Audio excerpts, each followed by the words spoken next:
Central body regulators जो होते हैं वो क्या करती है, वो अपने रेपो रेट को कम कर देती है। रेपो रेट ये वो इंटरेस्ट रेट होता है जिससे सेंट्रल बॉडी देश के कमर्शियल बैंक को लोन देती है। जिस परसेंटेज पे देती है उसे हम लोग रेपो रेट कहते हैं। जैसे मान के चलो 4% पे कमर्शियल बैंक को लोन मिल रहा है, तो ये बाकी हम जैसे छुटवइये कस्टमर्स को 4% पे नहीं देगी, ये हमें 10% पे या 12% पे देगी। हम जैसे कस्टमर बहुत खुश हो जाएंगे। अब यहां पर जैसे ये क्रैश आ जाता है, यानी कि फ्लक्चुएट हो जाता है, तो ये क्या करते हैं, 4% से बस 1% की वैल्यू, 2% की वैल्यू क्या कर सकती है, अब तुम देखो, ये 4 से 3.8% कम कर देते हैं। अब जब कमर्शियल बैंक को लोन सस्ते पे मिलेगा तो वो आगे भी लोन सस्ते पे देगा। अब वो 10% की बजाय 8 से 9% का, 9% पे इंटरेस्ट रेट पे कस्टमर्स को लोन देते हैं। हम जैसे लोगों को मिल जाता है यहाँ डिस्काउंट, और हम घुसते हैं क्या करने, हम जैसे कस्टमर जाते हैं लोन लेने बैंक के पास, और जैसे ही लोन लेने जाते हैं अब हमारे पास आ गया पैसा, कैश, रेडी फॉरवर्ड, मारू बोजू बन गया। अब इस मारू बोजू का यूज होगा एसेट को खरीदने के लिए। अब हम भागेंगे मार्केट में एसेट खरीदने के लिए, और जब हम लोग एसेट खरीदेंगे हमारी मारू बोजू हो जाएगी खत्म, हैमर बन जाएगा, हैंगिंग मैन बन जाएगा, और यहां हम कर देंगे स्वीप। स्वीप करते ही मार्केट में जब एसेट खरीदना शुरू होगा, मार्केट फ्लोट करने लग जाएगी वापस वापस वापस वापस वापस वापस,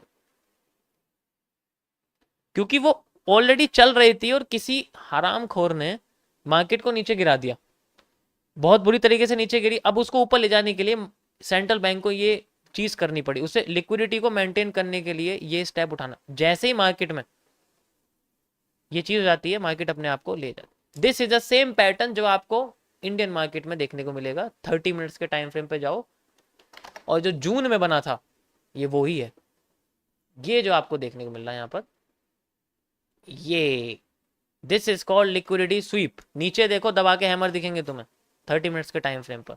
ये उसी जून का, उसी इलेक्शन वाले दिन की हालत है जो मार्केट में हुई थी, liquidity sweep and then market book. उसी रीजन पे वापस आ जाती है वो जिस रीजन पे गई थी। इकोनॉमी को स्टेबल करने के लिए सेंट्रल बैंक ये काम करते हैं, और ऐसी मार्केट को बोला जाता है सेंट्रलाइज्ड मार्केट, जिसके अंदर सेंट्रल बैंक अपने देश की इकोनॉमी को मेंटेन करने के लिए ऐसे कॉन्सेप्ट को यूज करता है। इसको हम लोग बोलते हैं सेंट्रलाइज्ड मार्केट। वो कभी भी किसी भी इंडेक्स को छोड़ेगा नहीं, अगर वो गिर गया तो उसको वापस वहां लाने की कोशिश करेगा ताकि इकोनॉमी सही रहे। और जिस मार्केट में ये सेंट्रल बॉडी नहीं होती उस मार्केट को हम लोग बोलते हैं डिसेंट्रलाइज्ड। ठीक है, उसे हम लोग बोलते हैं डिसेंट्रलाइज्ड। जैसे कि हमारी क्रिप्टो, अगर $15,000 पे बिटकॉइन पड़ा है ना, तो पड़ा है बस उसे कोई उठाने वाला नहीं है।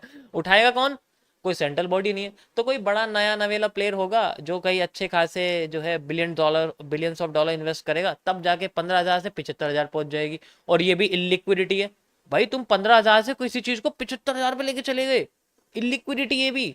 ये लिक्विडिटी स्वैप स्वीप का बहुत तगड़ा वाला कॉन्सेप्ट यूज हो जाएगा। अब ऊपर चलेगी तो फिर नीचे आ जाएगी, तो इसका कुछ भरोसा नहीं है, कभी 15,000 पे जाएगी, कभी 25,000 पे जाएगी, कभी 35,000 पे चलेगी, कभी 25,000 पे, क्योंकि डिसेंट्रलाइज है ना। और जब ये ऐसा करेगी, इसके जैसे जैसे जितने भी ब्लॉकचेन पे क्रिप्टो वो भी ऐसा करने लग जाएगी, तो इसलिए डिसेंट्रलाइज है। इसीलिए इंडियन इंडियन गवर्नमेंट कहती है कि इससे दूर रहो, ये पैसा डुबा सकती है, क्योंकि हमारे हाथ में नहीं है इसको कंट्रोल करना। क्यों कहती है वो, इसलिए कहती है क्योंकि इसको तो कर सकते हैं, अगर नुकसान हुआ तो स्वीप करके मार्केट को ओरिजिनल पोजीशन पे लाया जा सकता है। This is the liquidity. घूम फिर के हैमर पे आना है या तो हैमर पे आना है या फिर इन्वर्टेड हैमर पे आना है, बस ये कॉन्सेप्ट है। चार्ट पे दिखाने वाले सिर्फ यही दो ही कैंडल है जो हमें दिखाएंगे मार्केट में, और ये बनते कहाँ हैं, बॉटम पे और टॉप पे। समझ आया।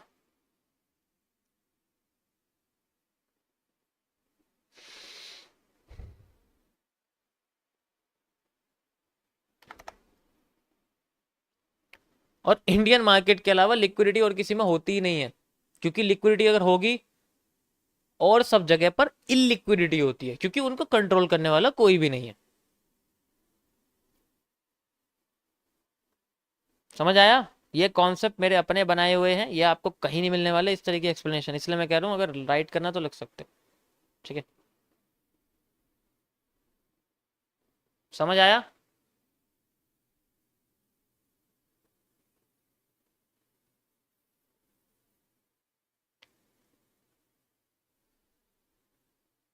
माफ़ करो, मैं डेली नहीं आ सकता इंडियन मार्केट में, मेरी आंखें नहीं खुलती हैं इतनी जल्दी, खुलती हैं तो मेरे को मार्केट में बैठने का बिल्कुल मन नहीं करता। मेरे को गोल्फ खेलने का मन करता है, खेलने का मन करता है मेरे को, खाने का मन करता है, लेकिन काम करने का मन नहीं करता।